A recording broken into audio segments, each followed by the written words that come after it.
afternoon. How are you? I'm good. We made it. You look like you're in an art museum. I'm on my couch today, so hopefully it doesn't affect the sound. I am still in the closet. I actually just stay here all the time now. It's not even worth it to get out. Sure.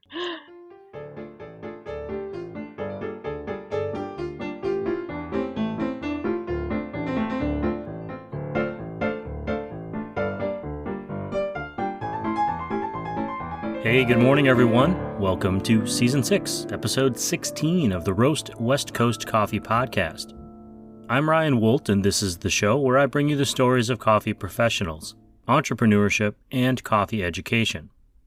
Today's guest is no stranger to this show. Siri Simran Khalsa, the executive director of coffee at Lofty Coffee in Southern California, is back for the next couple of weeks to help us get coffee smarter. Siri is in charge of the entire roasting program for Lofty Coffee, which now has 6 locations plus their market and wholesale program.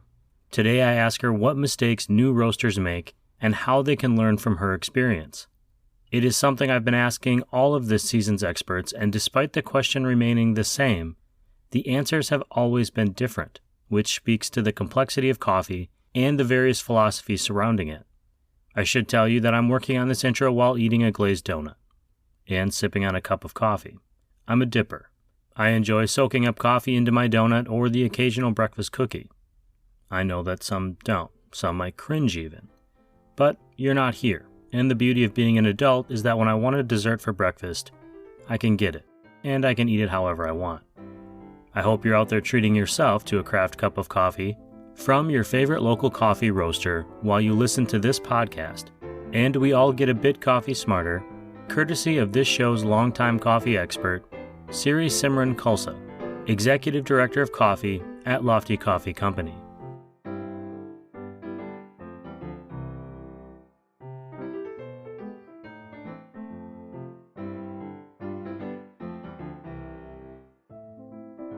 So, on that note, we should start the show. Yeah, let's get into it. Siri, we have been trying to get together for several weeks, a month and a half, to get you on the Roast West Coast podcast. Roast West Coast podcast, season 6. Thank you for coming back. I'm always grateful for the time that I get with you. Thank you so much for having me. It's always a great conversation.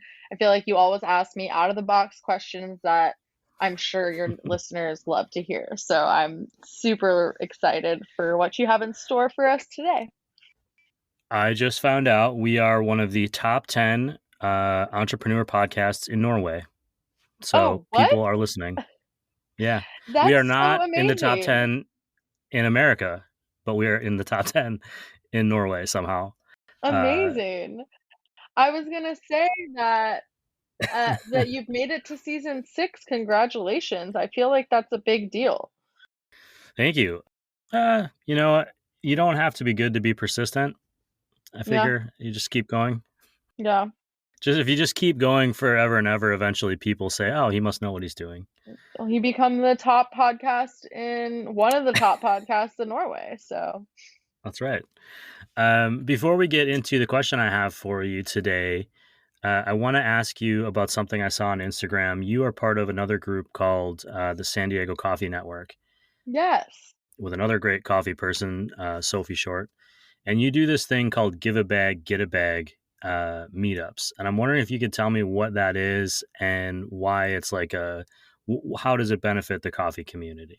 Absolutely. So, over the last just under a year, is Sophie and I have been running the SD Coffee Network, and we've now done 2 Give a Bag, Get a Bag events. And the idea of it is really that it's a space for people to get out and meet people who are interested in coffee. And by doing that, we invite everyone to bring a bag of coffee. And when you leave that event, you will hopefully bring a different bag of coffee home. So it's kind of a nice way to, first of all, have people share coffees that they're excited about. But it's mainly about the hangout. And the first one we did, I will say it was very successful. 4 people showed up, and it was a delightful time. The first one we did, yeah, it was super small, but it also allowed us all to really hang out and talk and get to know each other and to understand each other's interests in coffee.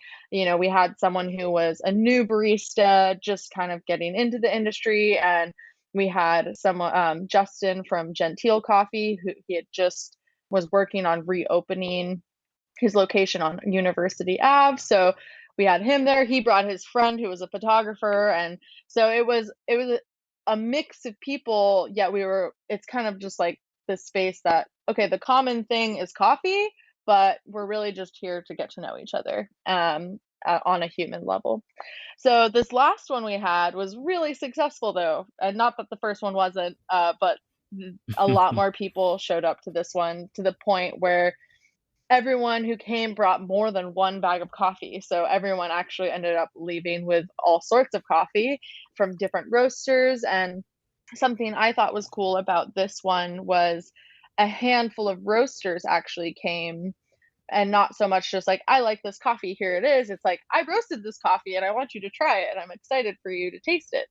So that was really cool. There was people coming from all over San Diego, and we actually even had a group of people who came from TJ in Mexico, just down south of the border. And we had folks who came who they didn't even bring a bag of coffee, but they just wanted to meet all the people that came, and they're interested in perhaps opening a cafe. So it's really just a space for people to hang out, and every time I've done it, I've made a new connection. So it's a nice way to really network and share your passion for coffee. Just to clarify then on that, is it, you said it wasn't just coffee. It's not just industry people. Anyone is it's open to anyone, or is it more geared towards coffee industry people? It's absolutely open to anyone who'd like to come. And, I think you think about the people that maybe follow San Diego Coffee Network, are a lot of them are in the industry, but I think a lot of them are also just perhaps coffee lovers or enthusiasts. Or we even had someone who said, "Oh yeah, I had a friend who knew I was interested in," or the folks that were hoping to or looking into opening a coffee shop. I think one of their friends just saw the post and shared it and was like, "Hey, this might be a great place for you to meet coffee people." It's really anyone is welcome, and really it becomes, I think it's a space that whether you're a coffee nerd or new to coffee or just like to drink coffee in the morning, it's a space for anyone to come, and you'll definitely have those conversations and find that this space is super open and welcoming. And shout out to all the people who've opened their place for us to host it and kind of take over their space. This last one we did was at Scrimshaw. And Scrimshaw, if anyone's listening, they just celebrated their, I think, fourth or fifth anniversary. Is their And they're a fifth. great little coffee shop. Their Yeah, fifth. So always a huge milestone for any business. So congratulations to them. absolutely. Okay, so today, Siri, I want to ask you a question that I've been asking other coffee experts on the show. We don't normally double up on the same question for people, but this season I have, because everyone has had a uniquely different answer. And so that just is interesting to me, because even though all of the people I've asked this question have coffee roasting experience, they all took the answer in a different direction. So my question is, what are some common mistakes that new roasters, people that are new to coffee roasting, make? And how might they try to mitigate some of those or learn from your experiences? Ooh, that's a really, really good question. I don't know, it makes me think back on what were the mistakes I made. But And actually, I'm not presuming you made any mistakes. I assume that oh, you just sure, I immediately, made right from mistakes. the beginning, you were just perfect at what you do. But not by a long shot, but I think that's sweet. But I think I do have to think about this for a second, because I think that roasting, so much of it is trial and error and experimentation. And like, there's probably a lot of common mistakes that people make that you almost need to make so that you can learn what not to do, but then also maybe discover something in that works for you, that maybe is different from some advice somebody's given you. So I feel like it's inevitable to, and personally, I find it like I would encourage that you just try everything in the bag and make those mistakes and learn what those mistakes taste like so that you have an understanding for why you maybe want to avoid that. But some hard things that I notice, maybe in newer roasters locally, and even people who've been like, "Hey, I have this sample that can I get you to try it and tell me what you think?" Especially in specialty coffee, I find that newer roasters will roast very light. And perhaps that's like influenced by the trend or the information people share online. But almost without a doubt, the new roasters that give me a sample to give them feedback is almost always that. It's just a little too light for my preference, and high in acidity and potentially like lacking in body.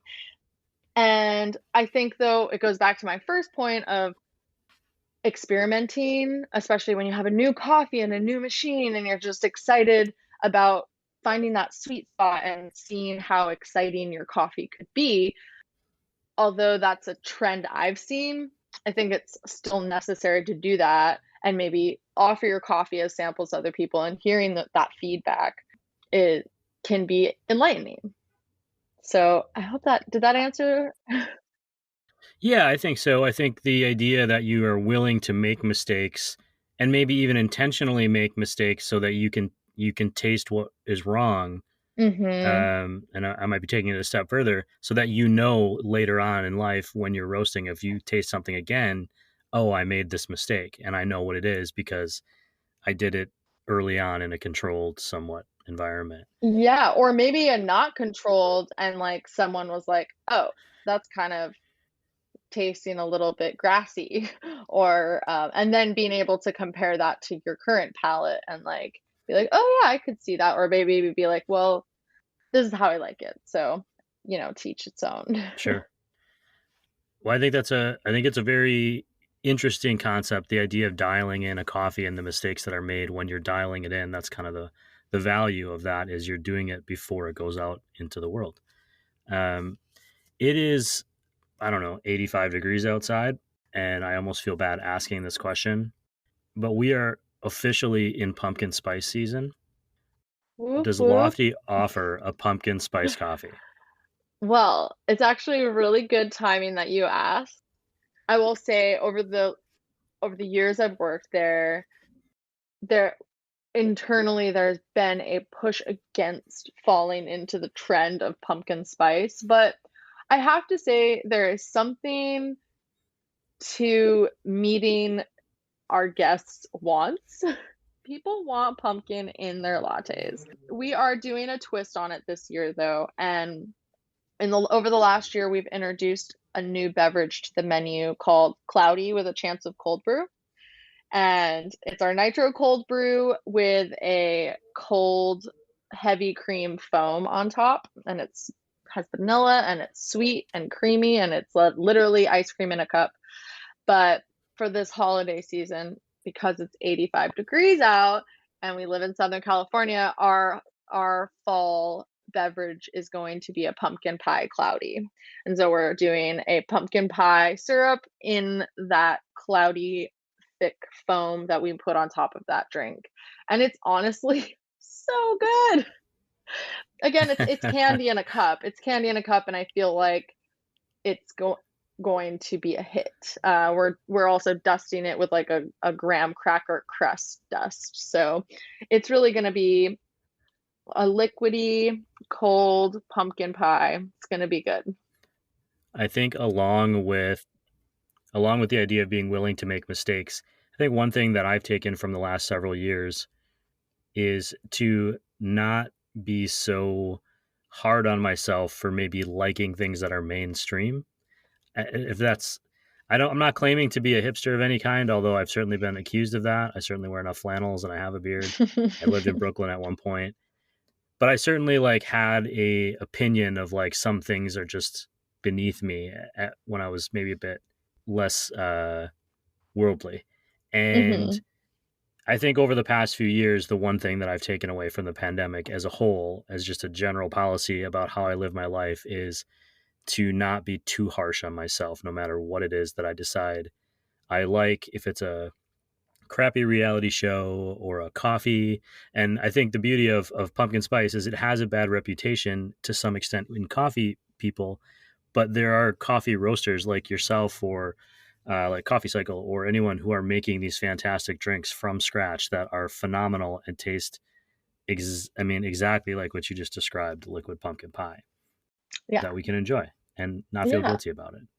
totally. I'm right on board with you on that where I the other day I was having a sweet tooth and I had a salted caramel latte. And like I couldn't even tell you the last time I had had a salted caramel latte, but I savored every sip of it because it was so good.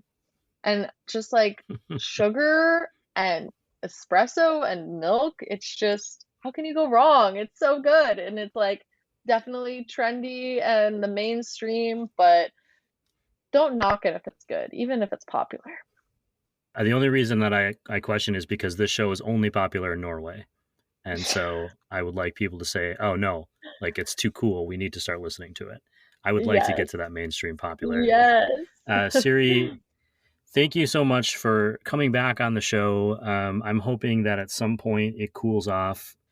I've been in Southern California for 10 years and I finally gotten to that point where if the temperature is more than 2 degrees too warm or 2 degrees too cold, I complain about it. Hopefully I can have a pumpkin spice cloudy and find a middle ground. Fantastic. Thank you for having me.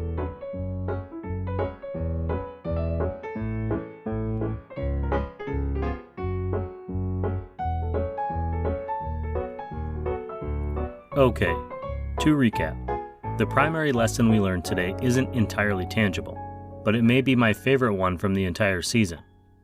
There are no real shortcuts. Going through the trial and error of making mistakes while roasting is part of becoming a great coffee roaster. Don't get discouraged. Look at those mistakes as data points so that in the future, when you taste something wonky, you know what the hell's gone wrong. Siri more specifically mentioned that new roasters often roast their coffee too light. I've experienced this with some of the samples I've received from show listeners recently. Avoid going too light by taking the time to dial in your roast, by adjusting variables and then cupping those coffees side by side, preferably in a blind cupping if you can manage it. Ryan Sullivan from Moster Coffee Company addressed that earlier in the season, and he recommended that you try to roast new-to-you coffees at various levels of light to dark, and then start dialing in after cupping to determine which is closer to where you want the coffee taste to go. You can't magically look at a green coffee and know the best way to roast it right off the bat. Even if you get the first version right, you'll never really know until you've gone through the process. To learn more about the San Diego Coffee Network and to stay up to date on their upcoming Give a Bag, Get a Bag events, follow at SD Coffee Network on Instagram. And if you find yourself craving a nitro cold brew with a heavy cream foam on top blended with homemade pumpkin spice and dusted with a graham cracker crumble, you can find it at Lofty Coffee this fall. Finally, and this is for new roasters and humans generally, be kind to yourself. We all make mistakes. This is one giant game of trial and error. It's continually adjusting and adapting that helps us get better. The mistakes are like the stars in Mario Kart. They blast you forward. At least they speed up your learning curve. I'll share links to Lofty and SD Coffee Network on roastwestcoast.com, which is where this show's newsletter lives online. If you want more coffee content, check it out, and if you dig it, please subscribe. There are free and paid options. The paid subscriptions go directly into the growth of this show. I'm also going to share this week a recent interview in which I was the one answering the questions, which were asked by Listen Notes, the podcasting app. You'll learn more about this show's origin story, my podcasting process, and definitely about some of the mistakes I've made along the way. Again, you'll find all of that on roastwestcoast.com. In addition to the paid subscribers, I have a few coffee industry partners that I rely on for expertise and support. They include Café Laterre, Moster Coffee Company, Steady State Coffee Company, Camp Coffee Company, Coffee Cycle Roasting, Ignite Coffee Company, Maria Coffee, Cape Horn Coffee Importers, Ascend Coffee Roasters, and Zumbar coffee and tea. The glazed donut I was eating earlier, I was dunking that into a cup of Zumbar's Hummingbird blend, which is almost always near my home coffee grinder. Thank you for listening and for supporting the show. This episode of the Roast West Coast Coffee Podcast has been written, produced, and recorded by me, Ryan Wolt. I hope this episode has found you happy, healthy, and with at least enough sanity to make it through the day. Always tip your baristas and be sure to drink good coffee.